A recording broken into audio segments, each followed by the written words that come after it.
Hello friends, tonight we're going to take a look at the Ruger SR1911. This is a video I already made some years ago. I'm returning to this gun because I never finished my review updates for it. And I never finished making those updates because the gun royally sucked the bag and couldn't get through 100 rounds without 1 or 3 or 7 malfunctions. We're returning to take a new look at this gun because Ruger replaced my original with this one, so the testing begins anew. Also, this gun deserved a re-review. My first video was just terrible, absolutely awful. And when I made it, I did not know the gun would continue to shit the bed semi-pro, as it later became apparent that it would. I figured it was breaking in or something. The gun was important to the channel because its disastrous performance is what inspired me to do those higher round count reviews. This gun taught me how long it can truly take to understand a gun. If I even understand one after 6,000, 7,000 rounds. Guns live so long, even that's really not quite enough. So what went wrong with the old gun? And do we really need another video about 1911s? The answer to the last question is probably not. The YouTube search bar will lead you to a multitude of poorly filmed videos in which older gentlemen tuck t-shirts into cargo shorts and tell you that their 1911 has 20,000 rounds through it without a hiccup.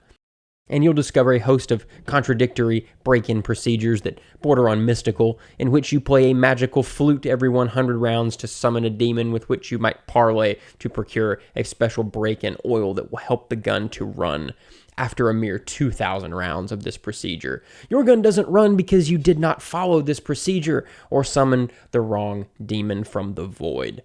But 1911 content saturation aside, we can use the 1911 to discuss some problems with the gun community and with those pesky 1911 folks. Because I think that's a great way to discuss some of the issues with how folks understand and purchase guns and how internet lore spreads. It's a very interesting phenomenon. So the first gun, the first SR1911 that I had, it had every failure to feed problem that one could dream of. 1 in 4 times the gun couldn't chamber the first round from a magazine, regardless of manufacturer, and there was an equal chance for some sort of failure to feed elsewhere during that mag as well. These problems were sometimes tied to how dirty the gun was, sometimes not. As you may know, I don't clean my guns constantly, though I do use a standard cleaning schedule for guns that I'm testing. At the time, I hadn't considered that system yet or developed it. I wasn't aware that I would need that sort of thing, and I cleaned my guns far more often. The old Ruger 1911 would begin to have trouble with 30 or 40 or 50 rounds without cleaning. And yes, I'm serious. If I used very expensive ammo, I might get 100 rounds out of it, but never more than that. And don't say, well, in a shooting, you'd only fire a magazine or 2 anyway, so just keep it clean. First of all, go fuck yourself. Second of all, don't be an idiot. And yes, someone actually said that to me. The first round couldn't be chambered with the slide release or by slingshotting the slide with Ruger magazines, Chip McCormick's, Wilson, the latter of which are my personal favorites for 1911s. The problems occurred with cheap ammo, medium ammo, expensive ammo. The gun went back to the factory twice. Once they replaced the extractor and barrel and said that the gun ran 40 rounds of Black Hills without issue. That's great and all, but it certainly didn't fix the gun. Black Hills ammo is exceptionally nice, and I just can't afford to exclusively shoot Black Hills, but I tested the gun with only Black Hills. And after 100 rounds or so, after the gun was dirtied, the problems began again, even with Black Hills. And that's not to say the SR1911 ran flawlessly when clean, again, but it was better. As you can imagine, I viewed the gun as a paperweight. I called Ruger and asked to be rid of it, and they agreed. I must note that Ruger has the best customer service in the industry, by far. Though they do seem to have frequent QC issues, they will go as far as it takes to both get the customer a working gun and to ensure that the customer is satisfied. Dealing with Ruger is a masterclass in customer happiness. Just like any other time I had an issue, Ruger promptly made a decision in my favor, agreeing to replace the gun. They didn't argue with me or try to convince me that I was somehow inducing the malfunctions. Instead, they also agreed that a replacement would be best. As this gun is a special edition, they initially didn't think they'd be able to replace it with the same model, but they did. I dealt with Beretta customer service around the same time, and it was a very different experience. Beretta is disorganized and apathetic, while Ruger seemed genuinely concerned. If only Ruger guns were built to the same quality standard as Berettas. Before we dive in, I'll tell you that this new SR1911 works mostly well enough, I guess. Far better than the old one and more in line-ish with my other 1911 experiences. This model is a Talo, T-A-L-O exclusive. I don't know if one is supposed to pronounce that acronym like a word, but that's what I'm going to be doing. And this is Ruger's only rail-equipped 1911. For me, the rail is the selling point. That's the only reason I bought it. The other railed options were Springfields, and I fucking hate Springfield. I mentioned at the start that this video isn't just about the 1911 or this 1911. It's also about the community that shoots 1911s and the gun community as a whole. So what did I mean by that? Well, the problems I experienced with this gun and the journey to repair it brought me into closer contact with the segment of the gun community often called FUDs, and I came to understand them a bit better, I think. And by proxy, this also led me to find them more frustrating than ever. But I also discovered that the wider gun community shares some tendencies with the FUDs, and we must address this. The guns appreciated by the wider gun community might be different, but the problems remain the same in many cases. So instead of laughing at FUDs and turning them into a meme, we're going to talk about why they might believe what they believe and how it's damaging gun rights and the advancement of our sport. For some of you, this will be obvious, but for those of you who rarely encounter FUDs, it might be useful. Features. This gun is a 5-inch full-size 1911 with an accessory rail. The finish is a black nitride, and it looks and feels great. There are few finish blemishes. It's very well applied. The sights are Novak 3-dot sights, and the stock grip panels are G10. I've swapped the grips for these thinner Magpul ones. Thinner 1911 grips are usually my personal preference. The gun weighs 39 ounces. As far as features go, there's not much left to say. It's a 1911. The selling point is the accessory rail. That's really what we're here for. There are a lot of MIM parts in this gun, or metal injection molding. MIM has a terrible reputation, and Ruger uses a lot of MIM parts. They're really one of the pioneers of MIM gun parts. But metal injection molding isn't inherently bad. MIM parts can be done very well. I'd point to every other gun Ruger makes. My Ruger revolvers are filled with MIM parts, and those parts have held up very well. The only MIM part I've broken in a Ruger revolver was the hammer strut on my Red Hawk. My original SR1911 had just shy of 3,300 rounds through it, expended while trying to tweak the gun to solve the various problems that it had. The new gun has just shy of 600 rounds through it. So when we break the gun down, we're not going to be looking for wear so much as overall quality. 600 rounds is nothing. Without the hammer pressing on the slide,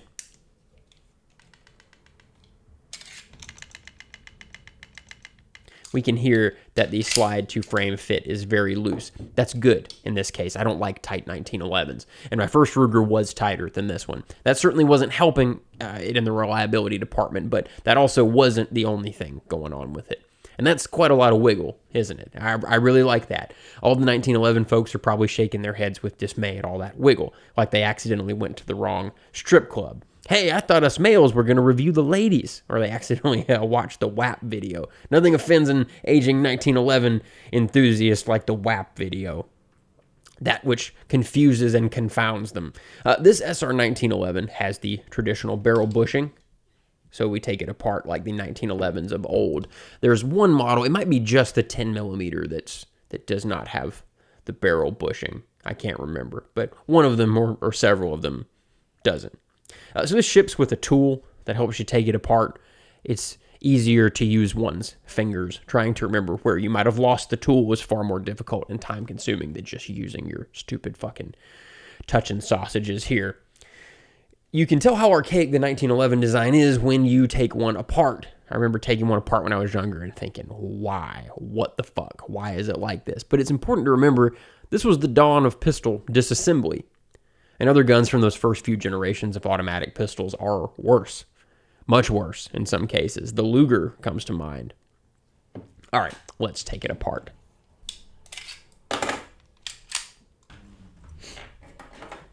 Had to pull the gun closer to me to get the bushing out. It's tough to do that with it suspended across the table.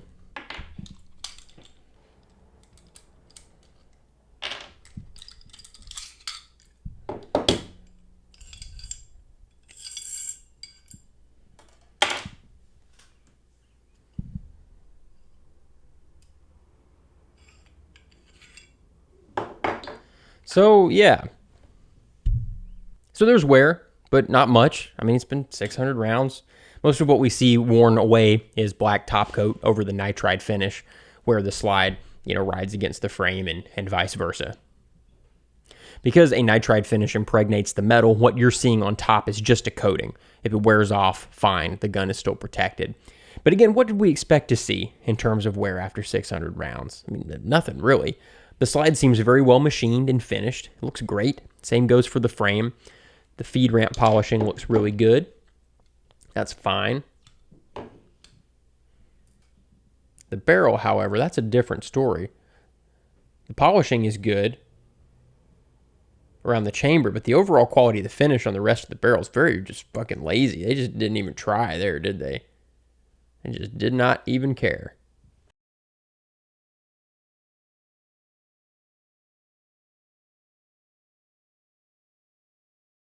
The first barrel on my first gun was replaced. Then the gun was replaced, and the barrel on this gun had to be replaced from the get-go, as there were some very deep tool marks on it. That's a different story for a different day, and doesn't have anything to do with reliability, so we're leaving it out. But this new barrel seems to work well, and I'm having fewer problems with this particular gun, and there's no bizarre wear on the barrel hood. So that's good. I do like that. So let's put it back together. 1911s are a pain in the ass to get that little dangling barrel linkage in the right spot, but it's not too bad. You get used to it, I guess. I made a video giving the 1911 disassembly procedure some grief, but it was all in fun. Some people got very pissed off about that, however.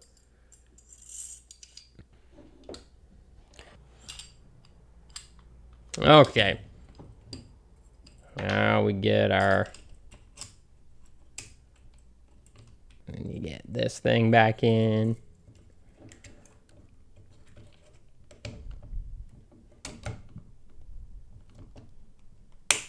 Aha! All good. How has the SR1911 performed? Well, the first gun was abysmal. The amount of time and ammo that I wasted trying to get it working in retrospect is completely fucking insane. At a point, that's on me, I guess.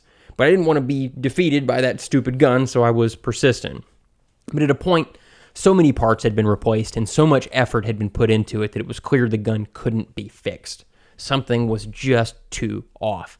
So far, this new gun is providing me with the 1911 experience that I expected to have, more or less. Though this new one is not without issues, they're more manageable. So where's the performance now? How's this gun doing? Well, to be very specific, the gun will fire when cleaned for 100 rounds without an issue or even a hint of an issue. After that, the slide starts to get sluggish, especially chambering the first round. The chamber might just be too tight, even with that small amount of fouling. This happens with every magazine and ammo type. It could be also that the feed angle isn't quite right. I've tried almost every high-quality magazine on the market, and I see equal performance from each. I have more Wilsons than anything else. After 150 to 200 rounds, the gun is too dirty to use and will begin to have a myriad of failures that render the gun virtually unusable. With expensive ammo, the top number is 200. I can shoot the gun successfully to 200 rounds, and then it's just too nasty. It will not run after that. With cheaper ammo, it's more like 150, maybe a hair less. One day after 130 rounds, it was like, nope, that's it for me. It's sad that I consider that to be an improvement, but it is a drastic improvement. Cue the 1911 apologists to pop up and tell me all the things that I've done wrong that have caused these problems, despite the fact that I have piles of other guns that will run for thousands and thousands of rounds without cleaning. I've had better luck with other 1911 brands, to be sure. This one is certainly at the low end of the 1911 reliability scale, but it's all relative. They reached that point where they must be cleaned to continue working far sooner than other modern designs. There are a variety of reasons for that. In the case of the SR1911, the gun isn't particularly tight. It's fairly loose as 1911s go, so perhaps the chamber is tighter or the feed angle could be slightly different enough to make a difference. With just under 600 rounds through this new gun, I'm still getting to know it. It's a testament to the poor performance of the first gun that I consider this one to be a success so far. Perhaps as it breaks in, the distance between cleanings and therefore hilarious malfunctions will increase. Perhaps I will be blessed by the machine spirit with a working 1911. But what's it like to actually shoot the gun? That's the reason I've invested so much time in what seems to be a worthless endeavor. This gun, like most 1911s, is an absolute pleasure to shoot. I love it. I shoot it well, I shoot it fast, it reloads quickly, the sights are great, and I love the controls. But that just describes all 1911s. The Rugers don't have the best 1911 triggers, or so I'm told. I like it a lot personally. Even after adjustment, though, via the Allen key, there's still some play in the trigger. But it breaks very cleanly at about 3.5 pounds and has a very short reset. Let's take a look. Tiny bit of slop, but that's only relative to other 1911s. And again.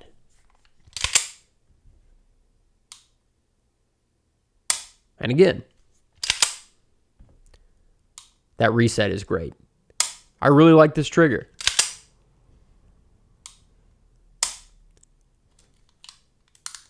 That shelf safety feels great. Has a very positive clickiness to it.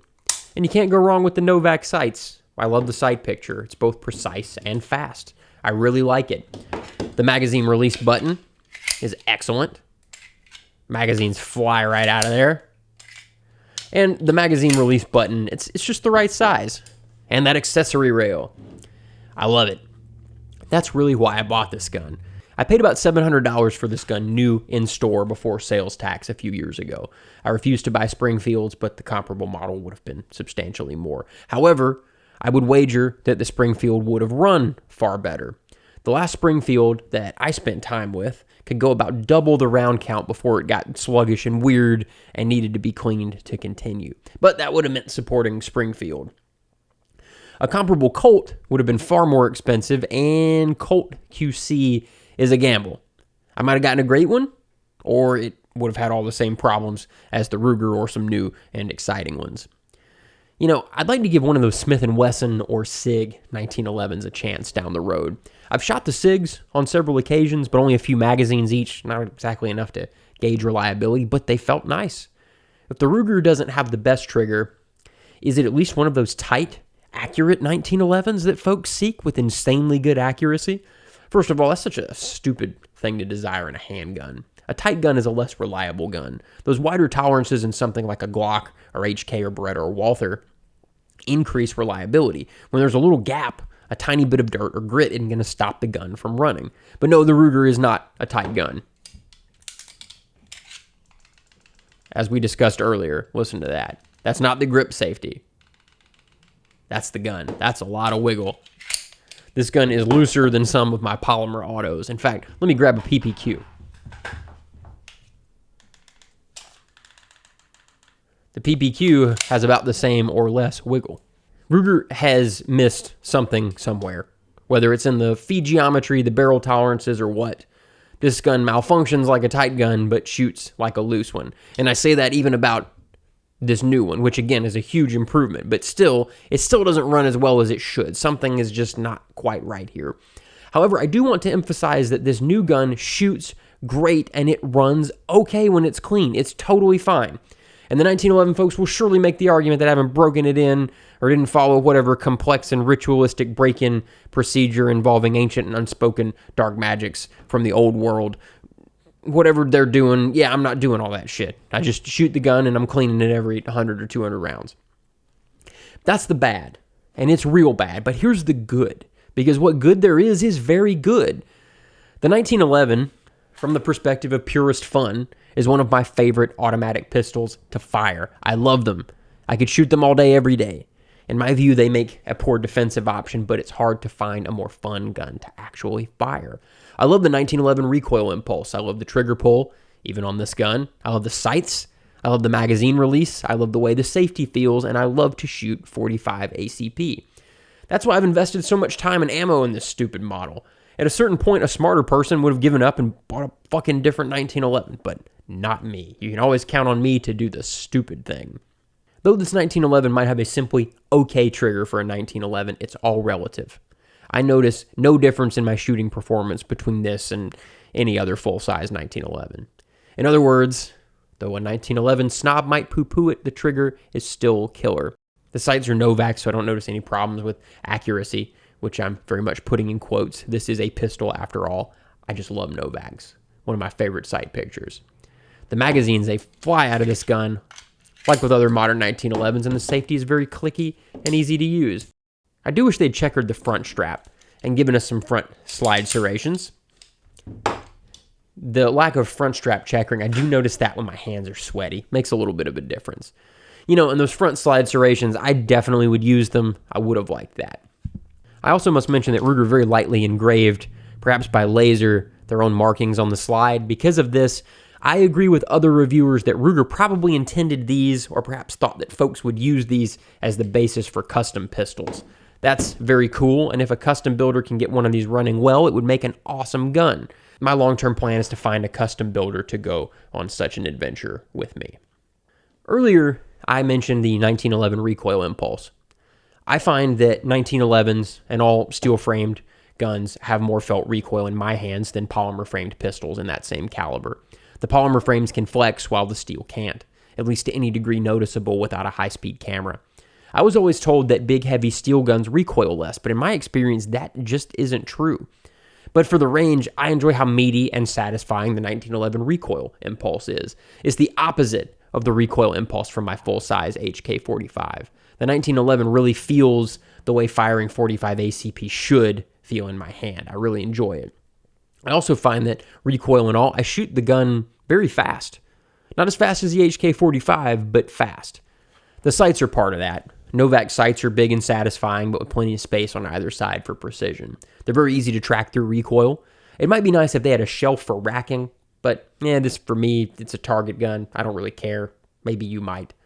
The shelf safety is so big, it's nearly impossible to miss with your thumb as you draw. The safety detent provides just enough resistance, too. And we return to the trigger. I'm not sure why 1911 folks say it's poor. It's all a matter of degrees. Perhaps it's because I shoot a lot of more modern handguns with greater variance in trigger feel. This trigger seems to be maybe, 15% worse than the last Wilson I felt in a store. It's barely perceptible. Even though this gun is loose and horribly inaccurate, as I was told by a 1911 person, I get great groups with this gun, and the trigger really helps. My groups with this aren't really any different from any other 1911, even a hand-fitted one that should be extremely accurate. To wrap up, this gun shoots great, but the performance is inconsistent, to put it kindly. This new one's doing pretty damn well, but the first one was a disaster. Something just isn't quite right here. So because I'm insane, I'll probably have custom work done, and this will become a terrible money pit. But you know what? I'm willing to go down that road for the sake of science. I just see potential here, and I think a great gunsmith or 1911 builder could do something very cool with this blank canvas. The 1911 people. Trying to fix this gun and the people I encountered along the way gave me an increased awareness of some problems with the gun community and 1911 people. We often call these people FUDs and declare much of this FUD behavior, but often only when it pertains to older designs. Younger folks do this shit too, with newer designs. This problem is a total unwillingness to be self-honest and a belief in lore. Let's confront lore first. We see this often in local online oral histories of guns, what I call forum histories, where facts are passed around without any citations and slowly morph into new facts, and virtually none of it can be confirmed. This is a serious problem because it means we don't know many of the things we think we know, if you follow me. But with the 1911, its actual history is well documented. Instead, the lore is related to maintenance and performance. You've heard it all. 45 ACP has a lot of knockdown power. A Tight 1911 is more reliable. Only 7-round magazines work, and only this brand of mag will work, and you have to replace your springs every 200 rounds. 1911s have a break-in period of 1,000 rounds and won't function well before that. Don't expect them to. You can't use the slide release or the gun will malfunction. Only slingshotting the slide can get the first round in a 1911 chamber. If 7 rounds isn't enough, you're a lousy marksman. The gun didn't work because your extractor needs to be retensioned. Can you sniff out the bullshit here? This is a big problem, and it works hand in hand with the problem of self-honesty. You know, in the depths of your heart, that you would rather have 14 rounds instead of 7. 14 is more than 7. You know that 45 ACP has more recoil than 9mm without producing substantially more foot-pounds of energy. You know that it's harder to train around a safety than it is to learn a gun without one. We know that these older designs, while utterly excellent for their time and critical to small arms development, simply don't have the reliability of later designs because reliability expectations were very different over a century ago. So why be dishonest with yourself? Well, because your self-worth is tied up in this hunk of metal here. You define yourself by your love of this gun. That's not a positive thing, and it hampers advancement. Let me tell you a story. When I first bought this gun, the original one, I assumed the problem was me. When I have an issue with a gun, especially a well-regarded one, I assume that I caused the problem somehow. I'm very stupid and prone to screwing things up. It's a fair assumption. So I reached out to some older 1911 guys to get advice. I was told that I couldn't use the factory mags. They wouldn't work, they would never work, and only whatever brand each guy suggested would work. They all conflicted with one another, so I bought some mags from each brand. The problems persisted. Some of the new fancy mags were worse in the gun. Then they told me you couldn't use the slide release on the gun. It's a known fact, they said. You cannot ever use the 1911 slide release ever, or the gun would jam. So I started slingshotting the gun and nothing changed. Still had the same failures to feed. Next, they said I needed to retension my extractor, so I followed the instructions on how to do that. No change. Then they said it was the ammo, so I bought expensive ammo. I tried all the ammo. No change. Ruger changed the barrel and some other parts, no change. So I started shooting 1911s that belonged to other people, and they all had problems. Were they as severe as my Ruger? No, not even close. But still, they had problems when they got dirty. They'd have failures to feed, just like these. It became clear to me that the 1911 enthusiasts weren't being honest with themselves. They weren't lying to me, they were lying to themselves. They believed that they were telling me the truth, but only because they couldn't confront the real truth. Oh, that gun didn't jam, they'd say. The extractor needed to be tensioned. That gun didn't jam, that case was bad. The gun didn't jam. Those aren't the right magazines. Well, then what the fuck is a jam? If the gun won't shoot and 2 fucking bullet chodes are trying to DP the chamber while an empty case is stovepiping like it's there to film the whole thing, then what the fuck do you call that besides erotic? That is a fucking jam. It also became apparent, the more I talked to these guys, that they didn't actually shoot that much. At the time, I was shooting far more than they did, exponentially more. I'm a total idiot, and even I know that you have to spend time with a gun to understand it. So why is this bad?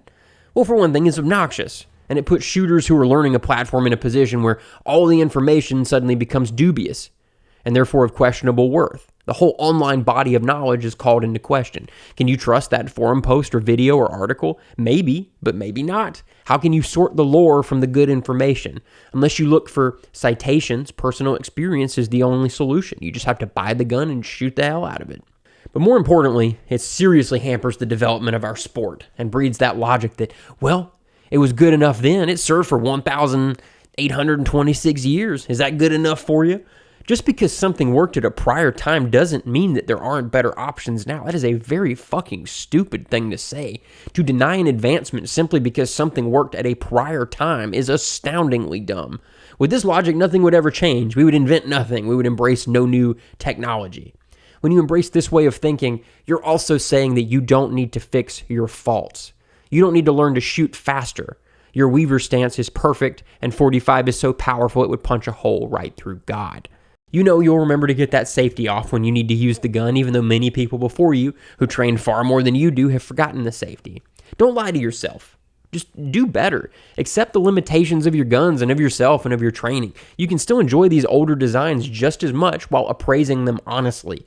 And you can push yourself to shoot better while offering honest information. Jerry Miculek is the best example of someone who embraces the new and the old. He shoots old guns extremely well and new guns extremely well, and he's always chasing more speed and a better way to do it. And I'm not saying we should get rid of our old guns or that they aren't deadly.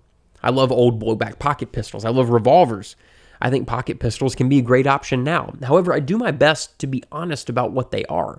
7 rounds of .32 ACP are not equivalent to 15 rounds of 9mm. I'm not going to tell you that a Beretta Tomcat is as useful as a Glock 19 in a gunfight, or that 7 rounds is plenty.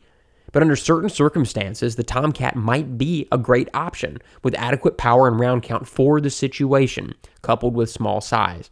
Honesty is critical. Final thoughts. I still love 1911s. They're so much fun to shoot. Absolutely one of my favorite designs to take to the range. But I've had very bad luck with the Ruger. For me, both of the guns that I've had have been at the low end of the 1911 reliability spectrum. All the same, if you're looking for a cheap 1911, this might be one you want to look at. Maybe I've just had bad luck. But if it were me, I'd probably get something a little bit more expensive. Maybe a Dan Wesson, and God forbid, maybe a Springfield or something. But I don't know if I would recommend this gun. However, I wholeheartedly recommend Ruger and Ruger customer service in a general sense. Just maybe steer clear of these unless you're feeling lucky or feeling like you might want to spend some time on a project gun or something like that. Thank you all for watching. I hope you all have a wonderful evening, and I will talk to you soon. Good night.